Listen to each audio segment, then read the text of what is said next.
వి gold trusted gold buyers. మీరు తాకట్టు పెట్టిన బంగారాన్ని విడిపించి ఈ రోజు ఉన్న మార్కెట్ ధరకు కొనబడును. నమస్తే, వెల్కమ్ టు ఐ డ్రీమ్. నేను మీ ఝాన్సీ. మనందరిలో కూడా అప్పుడప్పుడు కొంచెం లోగా ఫీల్ అవుతాం. ఎవరైనా మనకి మోటివేట్ చేస్తే బాగుండు, లైక్ అంటే మనం ఏదైనా మన బాధ షేర్ చేసుకోవడానికి ఒక ఫ్రెండ్ ఉంటే బాగుండు, మంచిగా పేరెంట్స్తో మాట్లాడదామా లేకపోతే సిబ్లింగ్స్తో మాట్లాడదామా, ఎవరికి చెప్తే ఈ బాధ తగ్గుతుంది, కొంచెం నాకు ఎవరైనా ఒక మంచి హగ్ ఇచ్చి బాధపడకు నేనున్నానని చెప్పాలని ఇట్లా ఎక్స్పెక్ట్ చేస్తుంటాము. కానీ అన్నిసార్లు ఇది పాసిబుల్ అవ్వకపోవచ్చు. ఎందుకంటే ఒక్కొక్కసారి మనకి మనమే వెన్ను తట్టుకోవాలి, మనకి మనమే మోటివేషన్ ఇచ్చుకోవాలి, మనకి మనమే ధైర్యం చెప్పుకొని ముందుకెళ్తూ ఉండాలి. అసలు సెల్ఫ్ మోటివేషన్ అంటే ఏంటి, ఎవరి మీద డిపెండ్ అవ్వకుండా మనకు మనం ధైర్యంగా జీవితంలో ఎలా నిలబడాలి, ఈ విషయాలని డిస్కస్ చేద్దాము. ప్రస్తుతం అంతా ఉన్నారు మోటివేషనల్ స్పీకర్ ఇంకా హెచ్ఆర్ లీడర్ శ్రీలత గారు. నమస్తే అండి. నమస్తే Jhansi, thank you for inviting me. Ma'am, అయితే ఎవ్వరు కాదు, ఒక్కొక్క సిచ్యువేషన్లో మనం చాలా లోన్లీగా అనిపిస్తాము, ఎవరు లేరా షేర్ చేసుకోవడానికి అనిపిస్తుంది. ఆ మినిట్లో కూడా మనకి మనం మోటివేట్ చేసుకొని చలో నెక్స్ట్ డే సూపర్గా ఆసమ్గా ఉండాలి, ఎవరి మోటివేషన్ మనకు అక్కర్లేదు, మన కాళ్ళ మీద మనం నిలబడాలి, మనల్ని మోటివేట్ చేసుకోవాలి అనే డేస్ కూడా మన లైఫ్లో చాలా ఉంటాయి. ఈ సెల్ఫ్ మోటివేషన్ అనేది ఎంతవరకు మనకి యూజ్ అవుతుంది, ఎలా మనల్ని మనం సెల్ఫ్ మోటివేట్ చేసుకోవచ్చు? చాలా బాగా ఇంట్రొడక్షన్ ఇచ్చారు, చాలా బాగా క్వశ్చన్ కూడా అడిగారు. సెల్ఫ్ మోటివేషన్ మీరు చెప్పినట్టు జీవితంలో చాలా చాలా సిచ్యువేషన్స్ ఉంటుంది, ఫైనాన్షియల్ సిచ్యువేషన్స్ ఉంటుంది, హెల్త్ సిచ్యువేషన్స్ ఉంటుంది. ఒక మంచి మార్క్స్ రాలేదని స్కూల్ స్టూడెంట్స్ అనుకుంటున్నారు. ఒక కంపెనీలో నాకు ఇష్టమైన కంపెనీ జాబ్ దొరకలేదు, ఇష్టమైన కంపెనీలో మేనేజర్ ఎంత భయంకరంగా ఉన్నాడు, నాకు ఇష్టమైన కంపెనీ దొరికింది కానీ శాలరీ చాలా లోగా ఉంది, ఇలాంటి ఎన్నో సిచ్యువేషన్స్ ఉంటుంది. కానీ జీవితంలో ప్రతిరోజు ఇప్పుడు నేను వస్తున్నాను, కార్లో వస్తున్నాను, బైక్ ఇలాగ కట్ చేశాడు, అది కూడా ఇరిటేషన్ అయిపోతుంది. దాని తర్వాత నేను కంపెనీ వెళ్ళిన ఒక కంపెనీకి వెళ్ళినప్పుడు రోజు జాబ్ చేసినప్పుడు మా మేనేజర్ అరుస్తున్నాడు నా మీద. ఈ కట్ చేసినప్పుడు ఆ కోపం ఆ కంపెనీలో నా టీం కాలీగ్స్ అయినా మెంబర్స్ అయినా అరిసేస్తున్నా. సో సెల్ఫ్ మోటివేషన్ అంటే ఏంటి అంటే, నాకు ఇలాంటి సిచ్యువేషన్స్ రోజు అవుతుంది, జీవితంలో అవుతుంది. నేను ఫర్ ఎగ్జాంపుల్ నా సిచ్యువేషన్ తీసుకుంటే 10th క్లాస్లో ఎగ్జామ్ రాసినప్పుడు my father was cardiac arrest అయింది. హీ వాజ్ జస్ట్ రీపోపింగ్. సెకండ్ సిచ్యువేషన్ అంటే mummy was in the ICU. She was in a very bad situation. So అప్పుడు అమ్మ ఆఫ్ కోర్స్ 2001లో సడన్గా అమ్మ చనిపోయారు. అదే పట్టుకొని కూర్చుంటే జీవితం నడవదు. మన జీవితం of course parents are very very important, parents లేకుండా మనం లేదు. కానీ పేరెంట్స్ ఒకవేళ చనిపోయినాక మన జీవితం నడవాలి. నేను మా అమ్మ చనిపోయారని రోజు ఏడుస్తూ కూర్చోలేను. సాడ్నెస్ ఉంటుంది, అమ్మ చనిపోయారు, నాన్న చనిపోయారని, కానీ నా జీవితం నడవాలి. సో అలాగా ఉన్నప్పుడు మమ్మీ నాకు స్ట్రెంగ్త్ ఇచ్చారు.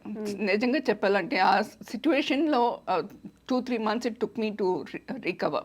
మమ్మీనే స్ట్రెంగ్త్ ఇచ్చారు. సో ఇలాంటి సిచ్యువేషన్ లేకున్నా కానీ వేరే సిచ్యువేషన్స్, బాస్ సిచ్యువేషన్స్ అన్న, ఇంకా మంచి శాలరీ దొరకలేదు అని, మంచి కంపెనీ జాబ్ దొరకలేదు అని, అలాంటి సిచ్యువేషన్స్ ఉన్నప్పుడు ఒక జాబ్ తీసుకోండి. పిల్లల్ని జాబ్ తీసుకొని అంటున్నారు. నేను I will recommend them to take up any job. It's okay if they don't get a big company, కానీ జాబ్ లేకున్నా ఇంట్లో కూర్చోవద్దు, పాయింట్ 1. సెకండ్ ఇస్, ఒకవేళ చిన్న జాబ్ అన్నా చిన్న కంపెనీ అన్నా దొరికిపోతే ఆ కంపెనీలో మీరు బెస్ట్గా పర్ఫామ్ చేయండి.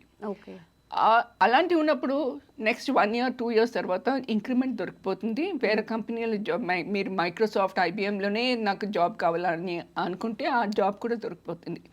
సో సెల్ఫ్ మోటివేషన్ ఇస్ పోన్లే ఇవాళ today is a bad day, tomorrow will be a good day అని మనసే నాకే ధైర్యం పెట్టుకోవాలి మీరు చెప్పినట్టు.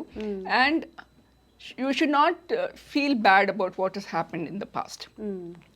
What is for the future. Past ఏమో అయిపోయింది, ఇవాళ నా గురించి నా సిచ్యువేషన్కి ఇంప్రూవ్ చేసుకోవాలా, టుమారో రేపు ఇంకా బెటర్ కావాలని నేను ఇవాళ నుంచి వర్క్ చేయాలి. ఆ రేపు వస్తుందిలే, రేపు పని చేస్తాంలే అని అనుకుంటే ఇవాళ పోతుంది, tomorrow will also come and go.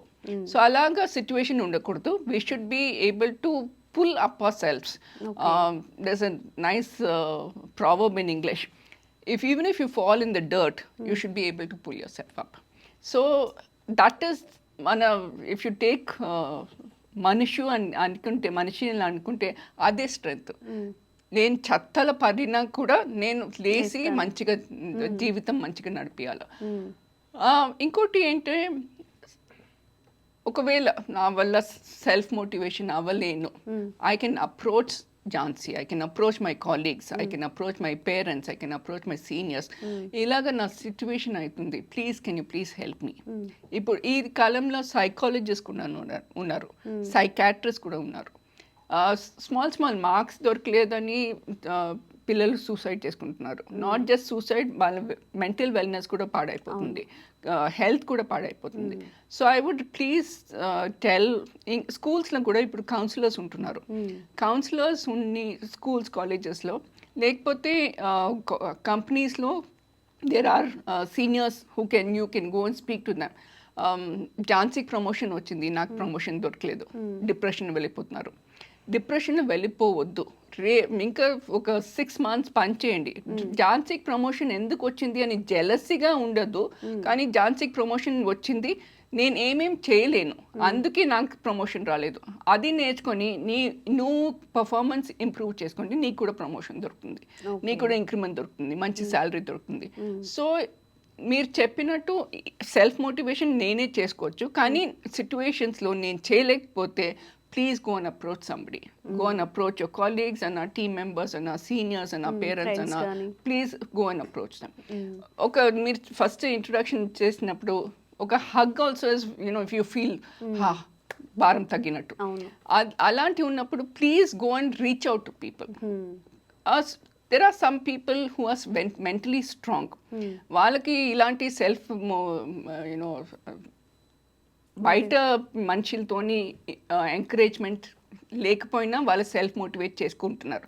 అలాంటి స్ట్రాంగ్ మెంటాలిటీ ఉంటే అది వేరే, కానీ చాలా మందికి అంత స్ట్రాంగ్ మెంటాలిటీ లేదు. కానీ so me reach out to people and tell them what's your problem. మనసులో పెట్టుకుని లోపల డోంట్ సక్కమ్, డోంట్ బాధపడవద్దు. ఓకే, జనరల్గా ఒక మాట చెప్తూ ఉంటారు, ఎవరైనా మనకి కాల్ చేసినప్పుడు ఎస్ నేను బిజీలో ఉన్నా తర్వాత కాల్ చేస్తాను ఫోన్ పెట్టేస్తూ ఉంటారు. అలా ఒక 2-3 చేసిన తర్వాత అందరూ అట్లనే చెప్పినప్పుడు ఇంకా డిప్రెషన్ అంటే ఏంటి, నేను ఒక మాట చెప్పుకోవడానికి కూడా ఎవరు లేరా, ఒక 2 minutes వినడానికి కూడా ఏం లేదా అని అనిపిస్తూ ఉంటుంది. ఆ సిచ్యువేషన్లో మీరు ఏం చెప్తారు, అది ఎలా డీల్ చేయాలి అని? ఒకవేళ నేను ఝాన్సీకి ఫోన్ చేస్తే Jhansi I call you back అంటుంది, నేను విజయ్కి ఫోన్ చేస్తే ఆయన కూడా అంటాడు. అప్పుడు థర్డ్ టైం ఇంకో వరకు ప్రవీణ్కి ఫోన్ చేస్తే ఆయన బిజీగా ఉంటున్నాడు, Praveen I want to talk to you, please listen to me, can you please give me 2 minutes time అని ఈమె చెప్పొచ్చు, ఈమెనా అబ్బాయనా. Take that time. Or instead of feelings, Jhansi చెప్తుంది ఒక 5 minutes తర్వాత చేస్తాను, ఒక 1/2 hour తర్వాత చేస్తాను, అయ్యో ఝాన్సీకి నాకంటే టైం లేదు అని అనుకోవద్దు.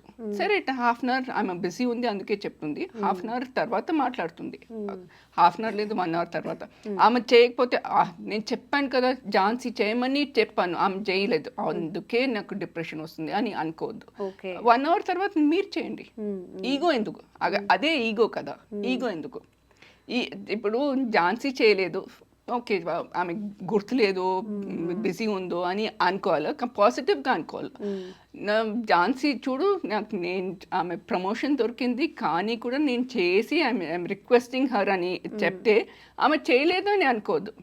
ఆమె చేయలేకపోతే అంటే కూడా వేరే సిచ్యువేషన్ ఉంటుంది, ఆమెకి మర్చిపోయిందో ఏమో, నేను చేస్తే ఏమి ఈగో ప్రాబ్లం లేదు కదా. ఈగో ఇస్ మీరు another point Jhansi, ego and arrogance అది కూడా ఇస్ వెరీ వెరీ డేంజరస్ అంటారా? Dangerous for any person, because he or she is not able to grow. Okay. Grow in her career, grow in her ego. అబ్బా అందుకల్లనే అయింది ego, arrogance. ఆమెకి ఎలాగ దొరికింది, నాకెందుకు దొరకలేదు, అది కూడా అరగెన్సే. సో అలాంటివి పెట్టుకోదు. And be a pleasant person. ఇప్పుడు మీరు నేను మాట్లాడుకుంటున్నాం, నేను అరగెంట్గా ఉంటే మీరు నన్ను ఇంటర్వ్యూ చేయరు. ఫస్ట్ ప్లెజెంట్గా ఉంటేనే అందరికీ ఇష్టం ఉంటుంది. అవును. So self motivation, coming back to the topic, self motivation అంటే నేను నా వల్లనే ఓకే ఇవాళ అయింది. ఫర్ ఎగ్జాంపుల్ నాతో ఎగ్జాంపుల్ ఇస్తాను. కోర్సెస్, మీకు ప్రమోషన్ దొరికింది, నాకు ప్రమోషన్ దొరకలేదు. నేను ఇంకో వేరే కోర్స్ చేస్తే, ఇప్పుడు ఫర్ ఎగ్జాంపుల్ మనం ఇద్దరు జావాలో పనిచేస్తున్నాము. జావాలో పనిచేసినప్పుడు మీకు ప్రమోషన్ దొరికింది, నాకు దొరకలేదు. సో నేను వేరే వేరే కోర్సెస్ చేస్తే నాకు కూడా ప్రమోషన్ దొరుకుతుంది. ఆ పాజిటివ్గా లైఫ్ నడిపియాలా, don't look at it negatively. Okay. Yes, మీరు చెప్పినట్టు ఎవరు కాల్ చేయకపోయినా మనల్ని మనం మోటివేట్ చేసుకోవాలి, మళ్ళీ తర్వాత మనమే కాల్ చేయాలి అని చెప్తున్నారు. అంత పాజిటివ్ యాటిట్యూడ్ మనం ఎట్లా డెవలప్ చేసుకోవాలి మరి? పాజిటివ్గా don't look at life negatively. ఈ వాళ్ళ అందరు అంటారండి, అందరు లేదు, మోస్ట్ ఆఫ్ పీపుల్ అంటారండి, ఈమెకు ప్రమోషన్ దొరికింది, ఈమె ఏమైనా చేసి ఉంటుంది. అలాంటి థాట్స్ రాకూడదు. నెగటివ్ థాట్స్ రాకూడదు. Okay, if you not able to encourage her, be at least if you not able to be happy with her, be happy because she got a promotion, at least be quiet. నెగటివ్గా ఏం మాట్లాడవద్దు.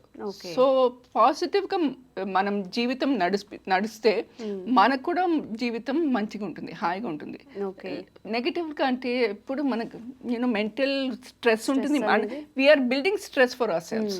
So అలాగ ఉండకూడదు. So I think life should be positive and be, if you not able to motivate your self, please reach out to people and please seek help. Okay. ఏది జరిగినా మనం మంచి కనుక్కొని ముందుకు వెళ్ళిపోతూ ఉండాలి. అబ్సల్యూట్లీ. నేను మీరు లాస్ట్ సెంటెన్స్ చెప్పినట్టు, దేవుడు has a plan, God has a plan for everything.